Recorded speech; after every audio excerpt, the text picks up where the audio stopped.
That's a feature of ADHD. Our brains function completely differently when there is urgency and excitement and threat, anything that produces adrenaline and dopamine. So I'm stalling out. I don't know what's going on, but because I know why that's happening, I can then know what my need is. And my need in that moment is not to beat myself up. My need is for help. I think there's going to be a lot of tears today. Yeah.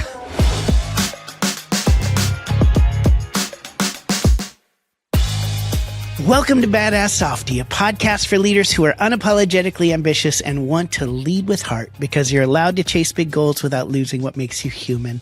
I'm your host, Dr. JJ Peterson, and today, no shade to other people, but this may have been my favorite conversation so far. Because today my guest is Isabel Richards, who is a licensed therapist and co-host of the Something Shiny ADHD podcast, which is dedicated to increasing understanding of ADHD and supporting neurodivergent people. And my favorite thing about it is it really just features honest conversations and insights and kind of these like wow moments that are designed to help listeners build healthier relationships with their neurodivergence and ADHD. And she has a really amazing way of taking these complex internal experiences and putting language to them in a way that feels frankly freeing. And in particular, she's become known for how she talks about neurodivergence, or as she calls it, Neuro-Spicy. So you're going to hear us talk a lot today about neuro-spiciness and how she really works to help people move from confusion and self-judgment into clarity and self-trust. So I loved this conversation so much. And if you or someone you love has ever felt that they're just trying to succeed in a system that doesn't quite fit for them, you're going to love this conversation too. Here is my conversation with Isabel Richards.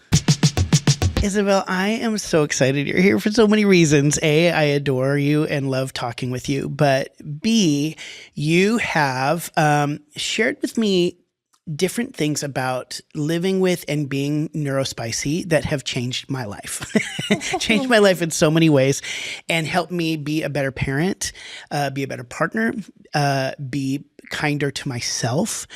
And above all things, you gave us our very favorite wedding gift that we got from anybody, which was this embroidered piece that probably will be on display here at some point, but it genuinely is our most favorite thing that we see every day, and it makes me smile. And on top of all that, you've also continued to grow your own practice and your own podcast and help people literally around the world navigate neurospiciness, which is what we're going to talk about today, and how to lean into that, stop the shame spiral, and really actually succeed in whole new ways, understanding themselves better. And so you truly are a badass softy, and that's why I'm so excited you're here today. Well, I know. Oh, JJ. So it's so mutual, and I'm so honored. I am so thrilled. I also, I have to say, I have to compose myself because that feels like the kindest thing anyone has ever said to me. I feel like that's like such a mark of, I don't know, it's like such a badge of honor to hear you say that, especially.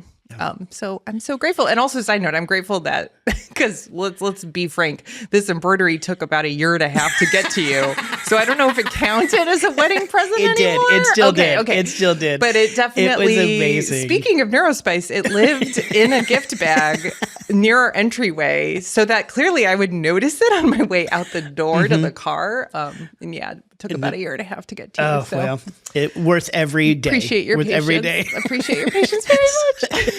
So in the intro, I talked a little bit about Neuro-Spicy, and we're talking about Neuro-Spicy right now. And you are a therapist, a licensed therapist, who has spent a lot of your time working specifically with people who you describe and have kind of termed this idea of Neuro-Spicy. And I love that term. But could you describe that for us a little bit? When you say Neuro-Spicy, what do you mean? Yes, this is a great question. Long story short, the term neurodivergent, which some of you may have heard before, is a term that is used to describe anyone whose brain is what sometimes is called not neurotypical or not neuroconforming, aka it's like those who move through the world differently. In a nutshell, it also means anyone who suspects or knows they have ADHD, autism, OCD, dyslexia, dyscalculia, all kinds of learning differences, right? And sensory processing differences. And I think the biggest takeaway is put it this way. These are not diseases or disorders technically, even though I know, right? Like ADHD has this name of attention deficit hyperactivity disorder. It's in right? the name. Yeah. Oh, like side note, biggest misnomer, and I can walk through why. But these aren't really disorders in the sense that there's something wrong. I think what can happen, especially in my field, is people notice something's up when like they have a big life change. Maybe they started their own business and they lost a bunch of structure and accommodations they didn't realize they had. And suddenly things feel really hard. They have a hard time getting started or finishing or feeling like they're burned out all the time, right? And where people like me, therapists, come in is we come in and then we say, look, clearly some of these differences in how your brain and nervous system are processing the world are now connected to how you're able to engage in anything that involves prioritizing, making decisions, step-by-step, sequencing, all kinds of things we also know as executive functioning, seeing ahead, planning ahead, knowing that something will take 2 hours and then stopping after 2 hours, for example, remembering that you made the embroidery for your dear friends who you've seen at some point in those year and a half, right? Yeah. So anyway, Neuro-Spicy is like, I think my colleague David Kessler and I, we do this podcast, Something Shiny, and a lot of people say neurodivergent. And at some point we just started saying Neuro-Spicy because it felt a little more like, I don't know. It just feels more accurate because one person. Yeah. We all of these live across huge spectrums of experience. And so even the concept that some of us are divergent and some of us aren't is like kind of confusing, honestly. Yeah. Like, I don't know, who knows 10 years from now how we're going to talk about it. And I feel like Neuro-Spicy feels like more accurate to me. I would imagine, so I'm going to put this back on you, but I would imagine that part of your work is really just, first it probably starts with awareness, and then it starts with some mindset shifts about what that means for people, like both for themselves and for the people who they love. Yeah, like you wouldn't begrudge a spicy dish that it's spicy, right? It just is how it is. Mm-hmm. And that is a huge feature of all of these different varieties of neurospiciness or neurodivergence is it's happening in the womb. This is how you are born. It's not something to cure or fix or change. And sometimes when you don't know that's what's going on, it feels like you got the inaccurate operator's manual for your brain, for your life, for relationships, for work. So it's interesting, when you're asking, if I'm hearing right, what is the steps? You've got this, right? You know someone, you are that person. This is resonating. Side note, if I didn't share already, I am ADHD, which is a fancy way of saying I am autistic and also have ADHD. So I think the first piece is exactly what you said. And another way to name it is meta-awareness. So it's not just knowing that, I'm going to have a hard time. Sometimes I'm going to be all gas, no brakes. And I'm going to be really impulsive and I'm going to be really excited about something, a project I'm doing. And I'm going to give 180%. And then I'm going to totally blow past my bodily cues. I'm going to forget to drink water and have lunch and take breaks and move. And then at the end of the day, I'm going to be real cranky at everyone, for example, right? I'm going to be in that mode. And other times I'm going to be completely paralyzed with even what feels like such a simple decision, literally what to have for lunch. And I'll just almost lock down and freeze and be so overwhelmed. So, okay, these things happen. Cool. Now, what is meta-awareness? Meta-awareness is the ability to, not just in the moment, but overall, have an awareness of why you think and do what you do. So for example, like I might be frozen trying to figure out what to order at the, takeout place. And I'm standing there. And finally, I just say out loud, for example, it's something I do. I go, I'm sorry, my brain is just, it's not turning on right now. What do you like? Can you help me out? What's a good thing to order? That is an accommodation. So what I can do if I know, oh yeah, sometimes my brain is just going to completely stall when I have to make a choice. Because of that, knowing that actually there's nothing to be ashamed of. This is just how my brain and executive functioning work. Honestly, in all likelihood, if someone was threatening me or scaring me or there was something super exciting to order, I wouldn't have the same issue, right? Because that's a feature of ADHD. Our brains function completely differently when there is urgency and excitement and threat, anything that produces adrenaline and dopamine, right? So I'm stalling out. I don't know what's going on. But because I know why that's happening, I can then know what my need is. And my need in that moment is not to beat myself up. And it's not to melt down as much as I might want to sometimes. My need is for help. And I think that's a huge piece of the healing. And that's where sort of, I would argue, I come in. It's not fixing or curing your brain and nervous system. It's not, and it's also not just accepting them. It's almost like repairing all the wounds you have suffered across time because you thought you were supposed to be different than how you really are. You're making me cry. Okay, sorry. For a lot of different reasons in that. I think there's going to be a lot of tears today. But I think that's so powerful. That the idea of meta-awareness, I think it's just kind of like that the brain does need certain things. It's not even just that it's how you respond, but it's actually there's a need there, right? And so understanding and honoring that need, letting go of the shame, which is so much harder to do than just saying it, and then creating accommodations for yourself or, again, for other areas. It's like for other people you work with, right? Like, so even myself, I will admit, I've never been diagnosed with ADHD. There are times where I go, am I? But I will say that there are times even for myself that I make accommodations for myself in order to get through certain seasons or periods of a day even. So like in the morning for me, it's not good for me to try to figure out what I'm having for breakfast. I should have that. I make coffee in the machine the night before, so I have it ready to go in the morning. So getting up and like figuring out how many scoops to put in, it doesn't do well for me. So I figure out what it is the night before. I already know what I'm having for breakfast for myself and for my son and my daughter, right? That we know exactly. We make the same things, or they make choices for the week, and then I don't want to think about the clothes that I have to wear. And because I know if I have to make those choices, it's not just about burning calories, but I really do sometimes freeze and I don't feel good. So I've made those accommodations for myself in order to function the way that I need to function. And so and I've started thinking in terms specifically of the coffee at night this is a way that I can care for myself. Like, that I get night JJ gets to care for morning JJ, And so it's not like, oh, I have to do something in order to function. I see it as a way of caring for myself.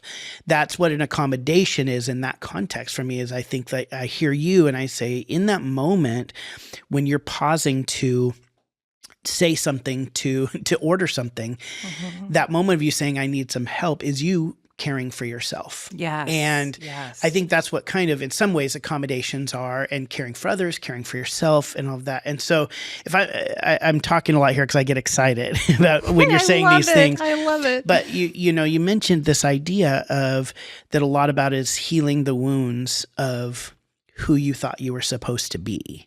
And I think, can you just expand on that a little bit more? Because I think that's so powerful there's so much of times we've talked about getting caught in the shame spiral of who we are supposed to be.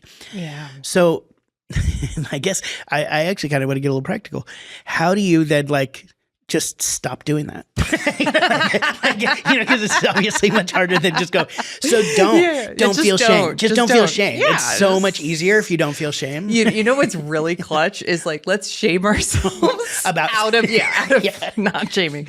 Oh, that's such a good question, JD. Side note, and I say this to everyone listening, like I would, if I had the trick to like just snap your fingers and move past it, I would totally pass it out for free, like all the time. I think the closest thing to it is, I think what the thing you were getting at, right? Which is a piece of it is also knowing that, okay, so here's a fun factoid.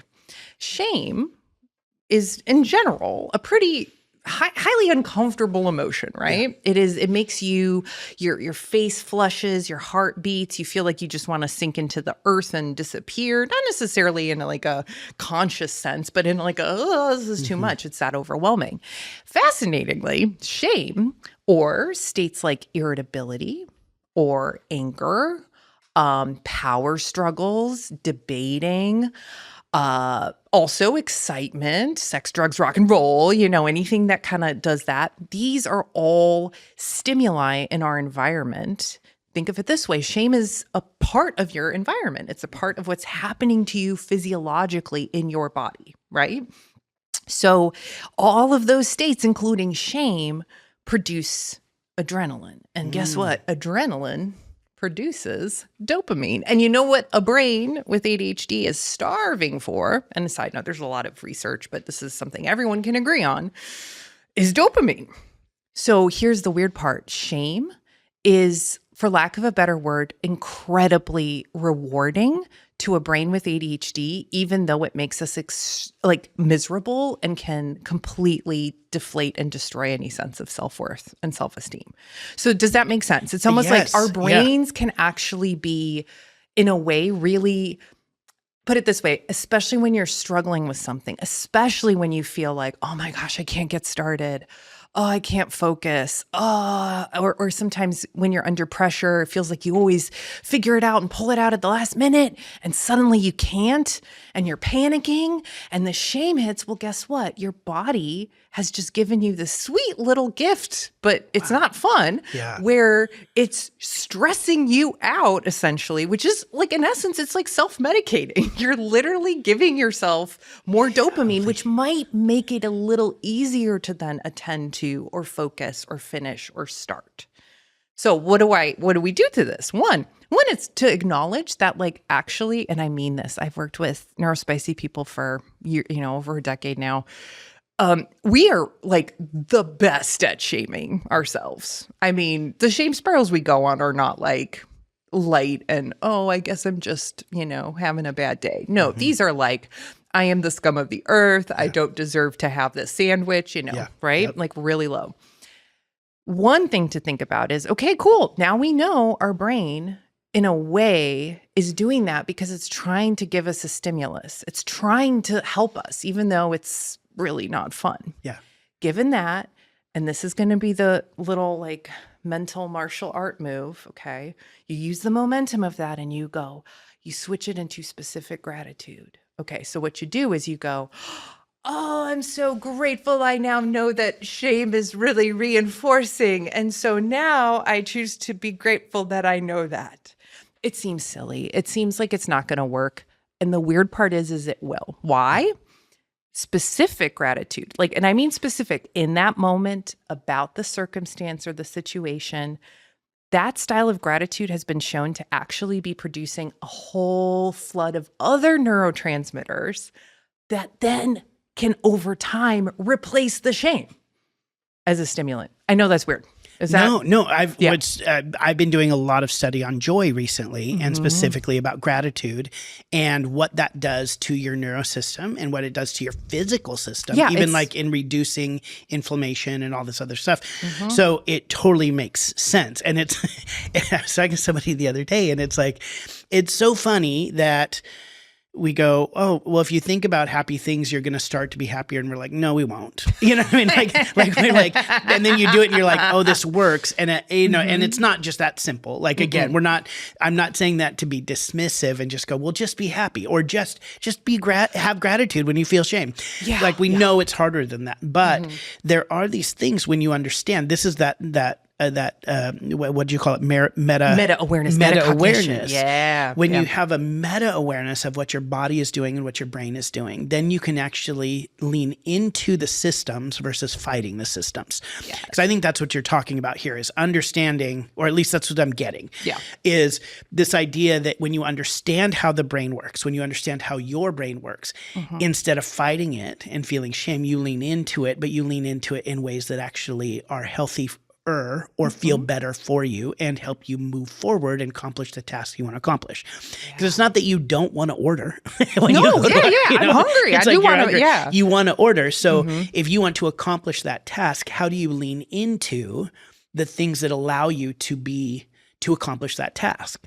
Yeah. And I think the meta awareness is so important. And, and so I think, one of the other things I would just be curious about for you, so let's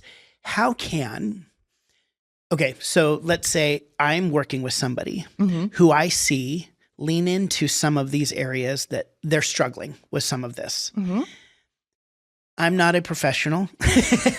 They have not asked me to heal them. They have not asked for my help. Yes. But I see them struggling they're on my team and we have to accomplish some tasks and they are getting caught up in this moment. What are ways that somebody who maybe is on the outside can approach or create accommodation for in a way that is helpful versus hurtful? Because I think a lot of times, if I'm coming in and I'm on the team, I'm just like, well, just focus, something like that, or just, just make a decision, I don't understand why you can't just make a decision. But obviously that's not helpful. So then how do I create a safe space for accommodation for them to be able to do it for themselves, but also the environment that I'm providing? Oh, that's such a great question, Jay. One, of course, you're asking that question because you're like, your compassion's so great. I feel your empathy. It's so great. We're gonna cry so much. I know. I'm like, I can't look at you. Actually. Oh, okay. That's such a good question. I love that question. Okay. Well, one thing. Just to back up for a moment, the thing you said where it's like, the instinct to go, hurry up, make the decision. Like, goodness, like this. The thing to know too about something like ADHD, autism, OCD, again, this is not a conscious choice. This is not like a personal decision. I am not attempting to frustrate the 20 people in line behind me by taking a really, really long time to order my meal, let's say. Or in this case, I don't want to be the person on a team that's letting everyone down. So what happens is a lot of people who have some kind of neurospice, whether they're aware of it or not. Another fun factoid, in general, if you're not a cishet white boy, essentially born in the 90s, your odds of getting diagnosed with any of these accurately, you're going to be diagnosed with anxiety, depression, all kinds of things. It takes about on average 10 years more to even realize that this is what's going on. So a lot of the people you're working with may have less clue than you, if that makes sense. The thing that happens is what's called masking. Back in the day, in the autism community, they also called it camouflaging because, goodness, it felt dangerous to be openly demonstrating behaviors connected to autism, like stimming, engaging in repetitive movement, or making repetitive sounds, or mimicking what someone said to you, right? Like that was flat out dangerous. Nowadays, we call it masking. And a lot of folks are sometimes land in what's called the high masking category, which means that they do, and I rank myself in this group with some pride. Something to note is a lot of times, even when we think we're really good at masking, when I tell someone, like, guess what? I learned I'm autistic. They're like, yeah. Like I'm still sort of the last to know, but that's okay. But the idea of masking is that it is our ability in a way to have, because we are raised in a world that is so predominantly neuroconforming, right? Think about school, think about work, think about how everything, commuting, buying groceries, everything is sort of predicated on your ability to executive function at a certain level. And in fact, this is something they really drill down in schools, and they really emphasize in Schools are built around that. Yep. Right? Goodness, even traditional therapeutic approaches are, based on this. Goodness, I'd say a lot of management and leadership and business strategies 100%. are based on the idea that okay, everyone's thinking the same way about the same stuff, right? So now imagine you've swam in that water your whole life. I, as someone who is Neuro-Spicy, I know how to speak neurotypical language. Yep. I know how to neuroconform. I know right now, you may not see this if you're not watching, and that's fine. I am squeezing my hands together because all I want to do is drum, which is the way I stim. I drum my fingers on the table, but I know that's going to be distracting. So I know how to do this. Yeah. I am so good at showing up exactly in a way that's extremely effortful. So what does this mean? This means if someone was to come up to me before I'm ready and say, hey, Isabel, I'm noticing you seem to send all your emails at 2 a.m. What's that about? Are you working after hours? Because that's something a lot of us do. It takes me more or less time to do certain things. I may work different hours. I may think in my best zone at different odd times. Time doesn't mean the same thing to me that it might to someone else, for example. You could probably guess what happens. I get extremely defensive because you're threatening the part of me that has desperately, often out of survival, attempts to not let anyone see that this is as hard for me as it is. And so the idea is ultimately for that person themselves, truly it takes a lot of self-work, right? For them to openly unmask. Because again, research also shows that a lot of times when people openly, and I know workplaces can be fraught with other legal disability related questions and accommodations, like that word means something different in the business world, right? But in general, people's responses to disclosures, not necessarily, hey, I have ADHD, but maybe, hey, sometimes when I have too much on my mind, I feel so overloaded. I kind of just want us all to write this out. Can we just write it out on the whiteboard together? Because that helps me. That type of thing has been found to be incredibly well met. Most humans are going to go, yay, yes. Now it's almost like you're giving them clues as to how to help you. So for you, the friend, the parent, the sibling, the boss, the coworker of someone, I'd say start with yourself. Start unmasking and again, in a different way if you're not Neuro-Spicy, but we all carry a persona. We all pretend we're not vulnerable. That's partly why I'm in deep, deep love with Badass Softy. It's because it's actually encouraging what, again, psychological research supports is a very, very fundamental thing we need we need psychological safety in a workspace. And so the way that you can create psychological safety is by modeling the thing that you wish anyone would do. One great example is actually to write a user manual for your team. Hey, you can, and you don't have to be Neuro-Spicy to do this. You can sum up and say, hey, I learned that I do best when my meetings are in the afternoons. I do best when we do meetings a bit shorter. I love snacks. I wish we could go on walks to have me, you just list out some of those things. And when you can know that all openly, the onus isn't on this one person to literally overcome already the shame and pain of disclosing. Let alone if they're not necessarily aware of it.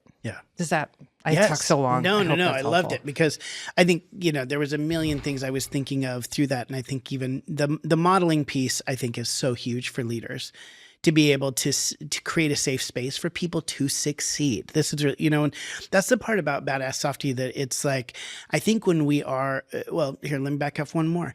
The other day, somebody said to me, what do you think we need more of in the world? I was on a podcast interview. I said, what do you need more of in the world? And of course, my first gut instinct was kindness and love and peace and all of those things. And I said, audacity. Because I actually believe that if more of us were audacious enough to be ourselves and not in an aggressive, I'm throwing it in your face. Well, that's just who I am kind of way. Yeah. But if we actually show up as our fullest form of our humans side, internal and external, that the world would be a better place. Mm-hmm. We would actually be able to solve more problems. We would be able to make bigger connections. Yeah. We would have more creativity. We'd have more beauty in the world. And so when you as a leader can model showing up as your fullest self and being honest and vulnerable about, hey, here's where and it doesn't have to be like crazy, like I struggle with this, internal, but it can be like, it's actually hard for me in the morning when we do this, and here's what I'm hoping for. Like if we could do meetings like this, or can we go on a walk once a day, things like that you're talking about. Allow then other people to speak up and be audacious about being themselves as well. And it may matter more in many ways to what they're experiencing than even for yourself. Yeah. And what that will do, again, it will create more connection. Mm-hmm. It will create more success for the individual. It will ultimately help your team get along better, them feel like they're safe in that. I mean, there's the heart side of it all for me that I'm just like, it's obvious that you need to be a good person and do these things. Yeah. But then the other part is also like, hey, you say you want to improve retention on your team, then don't be a jerk. Like don't make everybody think like you. Don't make everybody fall into the way you do things, because then you're going to lose anybody who brings anything different to the table. Yeah. You're going to lose the spice. Mm-hmm. And then when we lose the spice, we lose the fiesta. And it all goes out the door. All the things. Okay. Yes. And so it's not just about to me, it's all the things. It all goes together. Being good, being a good human, providing safe space for people helps you be even more successful as a leader and as a company and all the things. And so I am just, I say this with a few of my guests, but probably more you than anybody else. We could talk for hours. I mean, we talked for, an hour before we started. We'll probably talk an hour after we're done. I welcome it always. But I am just so grateful for the work that you do and the way that you help people understand and themselves and the people that they love and the people they work with. And like I said, even with me, we had some very specific conversations about my parenting. And you were gentle, but there was a moment too where you just said, "Oh yeah, no." I think that might be a direct quote. The direct quote was, "Oh yeah, no." And you helped me connect more with my family, and then also have challenged me in my professional space as well. And I mean that in the positive way, to help me be better about understanding and again, I could do it with myself. You've helped me be more understanding and more gracious to myself in the things as well. So for people who want to, I mean, you and I get to continue this. Well, we're going to do it over chips and margaritas. Yes, but please. For people who would like to continue in these kind of conversations, where can they find you? Oh, well, again, so mutual. I'm so excited for that, chips and margaritas. But yes, anyone can look up Something Shiny, which is a podcast my colleague David Kessler and I do, anywhere you find your podcasts. And also we do have something called a Focus and Flow Finder, which is designed to help you trace your steps and help you figure out what accommodations you need to accomplish a certain task. And you can go find that at somethingshinypodcast.com/finder. Oh my gosh. Well, I'm getting it too. I'm going to get that too. I do use it. So yes, I love it. Well, thank you so much. I mean, truthfully, I think this was such a gift for our listeners. It was such a gift for me. And thank you for being here. And thank you for being a badass softie. Sorry. I actually can't. That's like the sweetest thing ever. Okay, we can. You're the best, JJ. Thank you so much. I mean, come on. Right? Mara, do you see how much I love her and why I think now you're going to love her too? And I really want you to go and listen to the Something Shiny ADHD podcast. It's so incredible and learn so much from it. And the thing that I'm really taking away from today, I mean, obviously there is so much here, but I think for all of us, it really is approaching our day-to-day and our world with a little bit more kindness for ourselves. That if we can all show up with a little bit more kindness for who we are and the way that we are made and the way that we function really in the world, when we do that for ourselves, it allows us to do that for other people. And when you can be kind to yourself and then show up vulnerably and share what you need and what helps you navigate the day, it allows other people to do that as well. And so being able to do that for yourself is one thing, but being able to do that for others is a whole other level of bringing goodness and grace and kindness and joy to the world. And so that's what I'm taking away from today. And I hope that you can learn through this conversation and others to also just be a little more kind to yourself. And so let me leave you with this. May you begin to understand your mind with curiosity instead of judgment. May you find the language for what you felt but couldn't quite explain.